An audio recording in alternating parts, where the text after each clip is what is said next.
Dear colleagues, our European shipping fleet is one of the largest in the world, with 35% of the entire global fleet under EU ownership. Despite increasing modern challenges, Europe remains a global leader in maritime transport.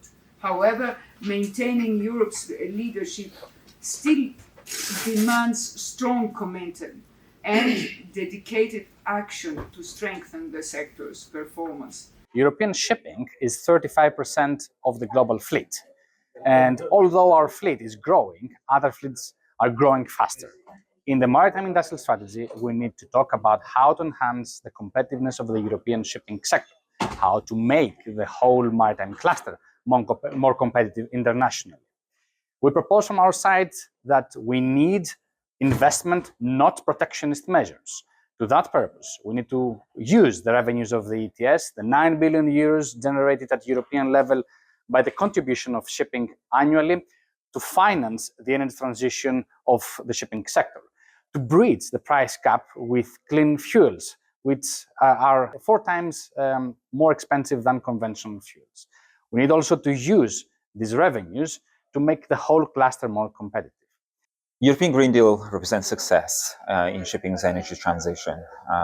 Emissions trading scheme applies polluter-pays principle, and FuelEU Maritime generates demand for alternative fuels. But we do have missing links in this puzzle. Number one, we don't have requirements on the fuel suppliers. Shipping industry will not produce its own fuel. It's the energy industry that needs to make it available for the maritime transport. And secondly, we do not have industrial strategy to de-risk investments, and most importantly, de-risk those investments in Europe. Europe has put climate laws in place, but Chinese are putting money on the table. So this is an opportunity for Europe to fix, as European Commission is preparing a sustainable transport investment plan as well as maritime industrial strategy.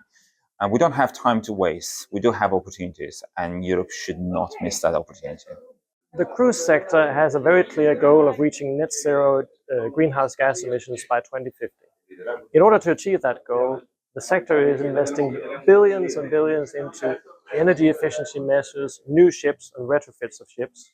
The fact of the matter is, though, that in spite of all those investments, that in itself would not take us there. It can only take us so far. At the end of the day, what we really need is access to renewable fuels at large scale and affordable prices, both in Europe and elsewhere.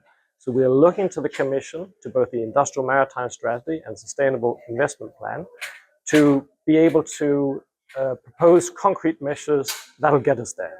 The maritime cluster industry is not just about ships, transport, and maritime, but it's also about the competitiveness, the sustainability, and the resilience and security for Europe.